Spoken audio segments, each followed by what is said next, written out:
Prochain sujet, c'est un sujet que j'aime beaucoup jaser parce que on entre dans des mondes qu'on ne connaît pas nécessairement, le fameux monde des sectes. Il y en a un peu partout, des sectes. Il y en a au Québec, il y en a dans le monde entier.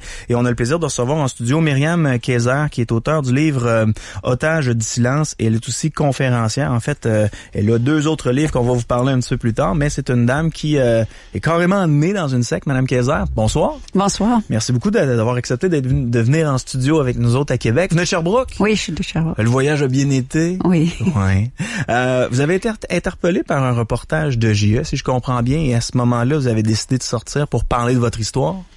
Ben, c'est sûr que le livre il est sorti ce printemps, donc c'est pas la première fois que j'en parle, mais effectivement, on m'a demandé de commenter sur ce reportage-là de JE parce que ça touche le même monde, là, le monde des sectes, effectivement. Ouais. Et ce que vous avez vu dans ce reportage-là, j'imagine que ça vous a choqué, ça vous a rappelé aussi des mauvais souvenirs que vous aviez du temps où vous étiez dans cette secte? Mais c'est sûr que chaque secte a ses similarités et ses différences. Au niveau des écoles, c'est sûr que je me suis retrouvée là dans l'espèce de jeu de cache-cache avec le ministère puis les gouvernements. Ouais, dans l'entrevue que j'ai entendue de vous à TVA, c'est quelque chose qui vous a fait beaucoup réagir, ça, les fameuses écoles dans lesquelles les enfants sont là, mais c'est des enfants qui ne sont pas répertoriés par le gouvernement, donc ils ont pas, le gouvernement ne sait pas que ces enfants-là sont venus au monde. Ben, je peux pas parler pour chaque secte, OK? Parce que chacune a leur modus operandi, effectivement. Mais tu sais, quand j'ai écouté ça, je me suis dit, tu sais, sans savoir nécessairement ce qui se passe dans cette secte-là, mais tu sais, les femmes qui ont 10, 12, 15, 20 enfants, qui naissent tous à la maison, en sachant comment que ça peut être clandestin, je me suis dit, qu'est-ce qui arrive à ces enfants-là? Parce que quand je reviens sur mon expérience personnelle, tu sais, on n'avait pas l'impression qu'on existait pour les gouvernements. On n'avait pas l'impression qu'on savait qu'on était là. En tout cas, on savait pas qu'est-ce qu'on vivait, ça c'est clair. OK. Puis pour ce qui est des programmes scolaires, lorsque vous étiez à l'école, est-ce que c'était des programmes scolaires du gouvernement? Absolument pas. Non, on suivait vraiment pas du tout le ministère. Moi, j'ai eu un diplôme du ministère plusieurs années après que je me suis évadée. Là, j'étais même pas répertoriée. Là. Et qu'est-ce qu'on vous apprend dans ces écoles-là qui sont dirigées par des sectes? Ben, c'est sûr, comme je vous dis, chaque secte doit avoir ses propres programmes. Nous autres, dans notre cas, c'était très religieux. Là, on retourne en 1800. Là. OK. Puis c'était beaucoup les frères des écoles chrétiennes qui étaient nos manuels scolaires, mais c'était l'histoire sainte, l'histoire de l'Église, les catéchismes, pas la catéchèse, là, vraiment le catéchisme de l'ancien temps. Les règles du lieu. Vos conditions de vie à l'intérieur de cette secte-là, ça pouvait ressembler à quoi? Est-ce que c'était des conditions de vie qui étaient différentes pour les hommes, pour les femmes, pour les enfants garçons, les enfants filles? C'est sûr que dans la secte où moi j'étais, les hommes et les femmes étaient séparés. Donc, comme je vous dis, chaque secte, c'est différent. Les conditions, c'était énormément de prières. C'est sûr que la secte où j'ai grandi, c'est une secte où, dans le temps où moi j'étais enfant, c'était beaucoup de sévices physiques. Ah ouais? C'était très violent. Ça pouvait ressembler à quoi, les sévices physiques? Un peu comme on voyait dans les anciens films, les coups de ceinture, ça peut-être ressembler à ça? Si ça avait été juste ça aurait été... c'est encore pire que ça? Ouais, faut lire le livre pour... Puis c'est sûr que tu peux pas raconter en détail, mais c'était quotidien, là, c'était très violent. On se remet pas de ça, Madame Kayser. On apprend à vivre avec, un peu comme tu te fais couper un membre, ben t'apprends à vivre avec, puis tu peux vivre heureux avec, tu sais, sans, ou tu peux être malheureux, puis mais c'est sûr que quand tu vis autant de choses, c'est des mécanismes qu'il faut mettre en place, puis pour moi, c'est de rester collé au jour le jour sur notre réalité. Mm-hmm. Puis c'est aussi pour ça que j'ai écrit sur comment on sort du pire. Là, dans mon premier ouvrage, c'est vraiment beaucoup d'outils, ceux qui ont fonctionné pour moi. Mais combien d'années vous avez été plongé là-dedans par obligation ou vous avez été obligé d'endurer avant de vous enfuir de tout ça? Mais moi, j'ai été donnée, j'avais 2 ans. Vous avez été donnée? Oui, donnée, oui, parce que je peux pas dire que nos parents nous ont seulement amenés là parce que nos parents, ils étaient toujours dans le culte, mais ils ne s'occupaient plus de nous autres, ils étaient plus là du tout. Donc, c'est un peu comme, tu veux plus tes enfants, c'est quelqu'un d'autre, là.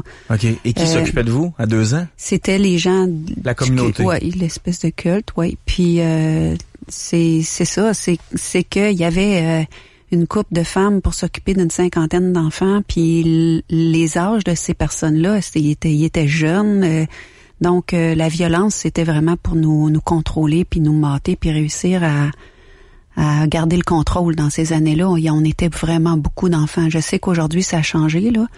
Je sais que c'est plus comme c'était, puis c'est sûr que moi, ça fait aussi 30 ans que je suis sortie de là, donc j'ai pu tout le décompte. Ouais, mais vous devez considérer que c'est une injustice flagrante. Tu sais, des fois, on fait des erreurs dans la vie en tant qu'adulte, puis on se brûle les doigts, puis on se dit, ben garde, j'ai appris, là, j'ai fait une erreur, j'ai appris.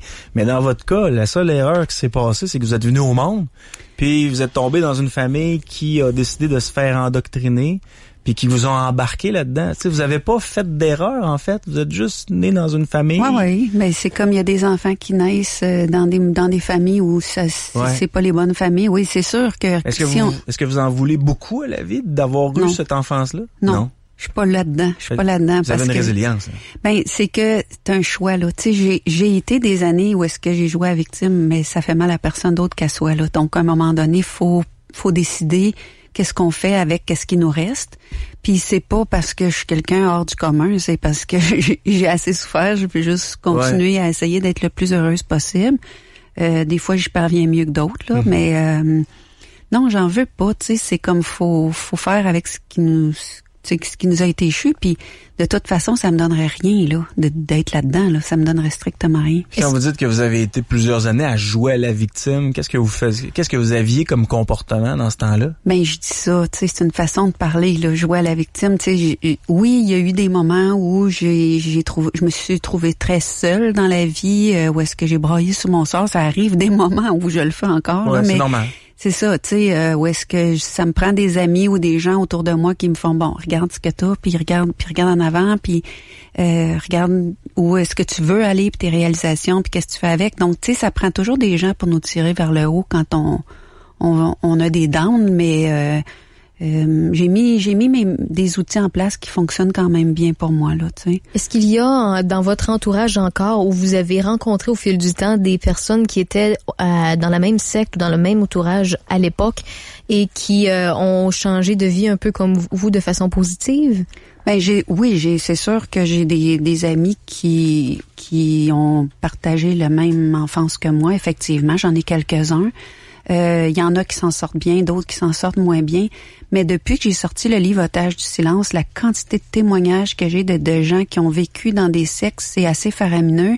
Et je pense que on fait juste commencer à parler de ce phénomène-là parce que les gens sont gênés de dire ça. C'est comme si tu avais une maladie vénérienne, là, quand tu dis que tu as été d'une secte. Puis moi, ça a été dur de le dire. Parce que le mot secte fait peur. Oui, mais dans votre cas, c'était pas une décision que vous avez prise d'aller dans cette secte-là. Tu sais, un adulte de 20 ans qui prend cette décision-là en pleine connaissance de cause, puis qui sort de là au bout de 5 ans en disant « Hey, je viens de faire une erreur, ça peut être honteux. » Mais pour une enfant comme vous, à l'époque... Non, c'est pas une honte que je porte personnelle, mais c'est plus parce que quand tu as vécu quelque chose comme ça, c'est facile pour les gens autour de toi de faire « Ah, c'est pour ça que... » Je dis ça, mais tu comprends, c'est... T'es quand même... moi, j'ai été 20 ans, là. Donc, c'est un gros gap dans ta vie, là.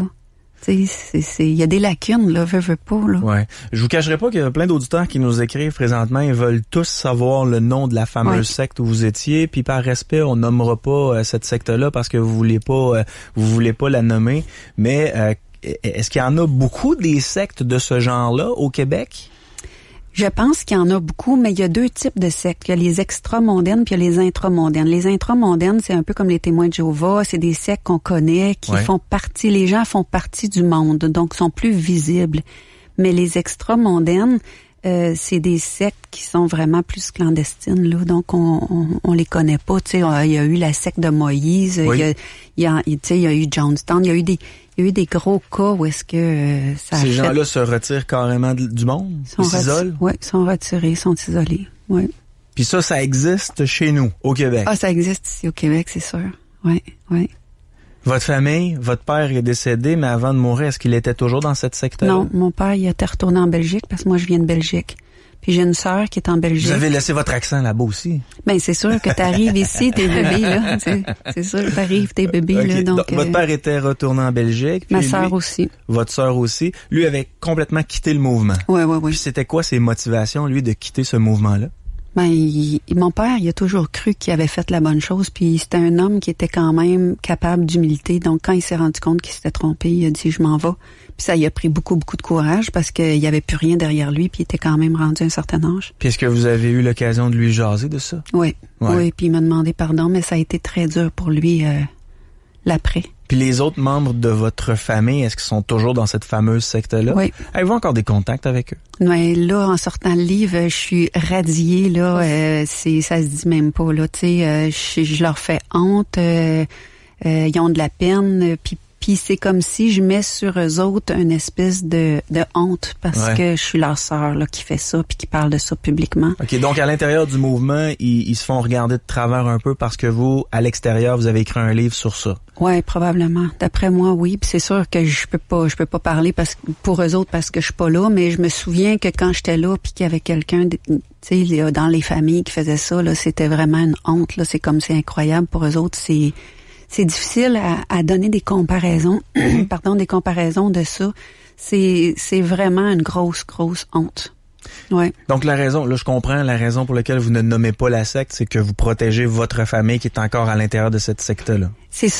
Non, c'est pas la raison. Non. C'est sûr que ça me fait mal de leur faire mal. Ouais. Mais il y a plusieurs raisons. J'ai même fait une petite vidéo sur YouTube pour dire ça aux gens parce que il y a plusieurs raisons. La première, c'est sûr que j'ai écrit un livre qui était sur mon histoire.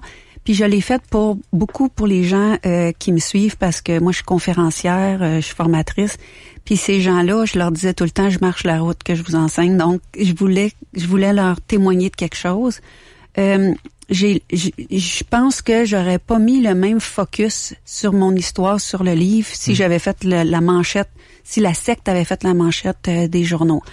L'autre chose, c'est que moi, quand j'étais dans la secte puis que j'étais vue, moi ou d'autres enfants, on m'a lancé des œufs, on m'a lâché des chiens sur moi. Tu sais, j'étais l'emblème de la secte.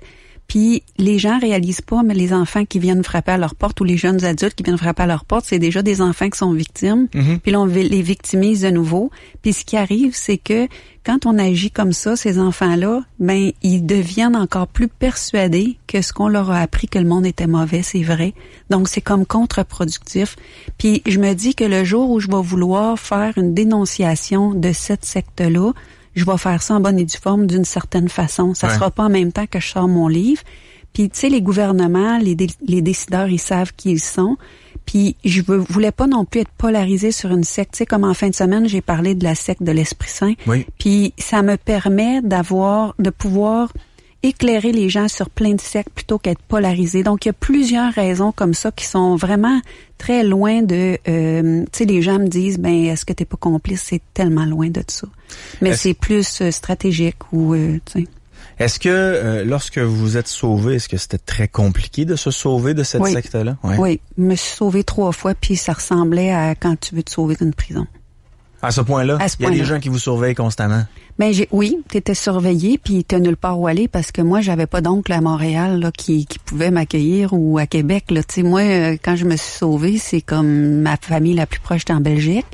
Puis, comme j'étais dans une secte très fermée, mais j'avais aucune notion de comment le monde fonctionnait. Donc, je savais pas que je pouvais avoir de l'aide des gouvernements, tu sais, des services sociaux. Ah non. Je savais rien. On vous apprend rien de ça. On vous tient dans l'ignorance, en fait. Quelqu'un qui est un bébé, là, tu sais, j'avais 2 ans, donc je connais, tu sais, je te prends puis je te mets sur Mars, là, d'être tout à apprendre. Quelle est la goutte qui a fait déborder le vase?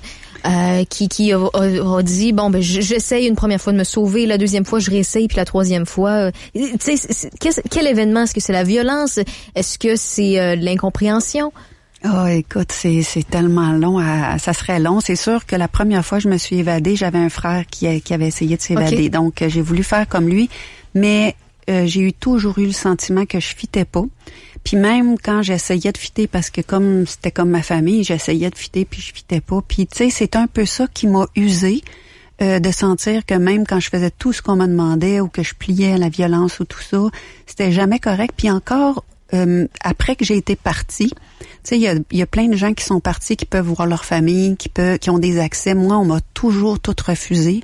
Puis c'est un peu le cumul de ça qui a fait, regarde, là, j'ai pas de famille, comment je dirais ça, on va dire spirituelle, là, où ils m'ont toujours rejeté, puis ma propre famille, même une fois que j'ai été, tu sais, j'étais là, puis j'étais rejetée, je suis sortie, j'étais rejetée, donc, tu sais, pour moi, qu'est-ce que ça change d'aller plus loin, puis de juste dire aux gens qu'est-ce qui se passe pour vrai. Tu sais, c'était pas tant par vengeance, mais en même temps, ça a été des gouttes qui ont fait déborder le vase, effectivement. Il y a plein de questions d'auditeurs qui rentrent, puis je sais pas si vous voulez répondre à toutes ces questions-là, mais je vais y aller comme ça à pied levé. Est-ce que, bon, vous avez parlé de sévices physiques, vous avez parlé de sévices psychologiques. Est-ce que il y a des membres dans la secte où vous étiez qui étaient agressés sexuellement? Absolument. Est-ce qu'il y avait des mariages arrangés avec des jeunes filles mineures, avec des hommes qui étaient un peu plus âgés? Non. Comment ça fonctionnait, les mariages? C'était pas des mariages dans le cas de cette secte-là. C'était beaucoup plus religieux. C'était plus hiérarchique au niveau religieux. Okay. Donc, ça veut dire que si une jeune femme, avant d'avoir un mariage ou c'est peut-être pas le bon terme ou tout ça là, mais et qu'elle avait eu une relation avec quelqu'un d'autre ou quoi que ce soit, est-ce qu'il y avait des sévices, si ça se savait, est-ce qu'elle était reniée, est-ce qu'elle était exilée? C'était pas une secte où est-ce que les gens avaient le droit de se marier. Ah non? Il y avait pas de ça, non. Non, c'était un autre type. Ils ont chacun leur façon, hein. C'est pas toutes les sectes que c'est comme ça. Mais est-ce qu'il y avait des couples qui se formaient? Non. Non plus? Non. Les hommes et les femmes étaient séparés. Mais il y avait des agressions sexuelles? Oui. OK. C'est assez compliqué. Oui. C'est effectivement assez compliqué. Donc, vous avez écrit un livre, c'est la raison, c'est le livre qu'on voulait vous jaser ce soir. Un livre de Myriam Kayser qui s'appelle Otage du silence, sacrifiée à une secte à l'âge de 2 ans, captive durant près de 20 ans. Si vous voulez avoir son histoire, elle est là-dedans au complet. Vous avez quelque chose à rajouter? Ben, il y a beaucoup de questions qui pourraient être répondues justement en lisant le livre parce que autant sur les agressions, sur plein d'autres choses, je parle de tout ça dans le livre. Donc, votre autre livre qui est toujours disponible, S'accompagner soi-même en pleine conscience de l'émotion à l'éveil, de quoi on jase dans ce livre-là? Ben ça, c'est tous les outils les plus concrets que j'ai trouvés pour sortir du pire vers le meilleur. Et ce livre-là est en réédition présentement. Il va sortir dans toutes les librairies à nouveau dans les prochains jours. Donc, je dirais que ce livre-là, c'est celui dont je suis le plus fière. Parce que je pense que pour monsieur, madame, tout le monde est très, très concret sur les outils. Et le petit bébé a franchi ma motonomie. Ça, c'est une petite histoire qui est bien, bien le fun à lire sur un moment charnière qui m'a permis de prendre un virage. Donc, ce livre-là va être aussi en librairie cet automne. Oui. Donc, on invite les auditeurs à se procurer votre livre « Otage du silence, sacrifié à une secte à l'âge de 2 ans, captive durant près de 20 ans ». Myriam Kayser, un gros merci. Bienvenue. Au revoir. Bye bye.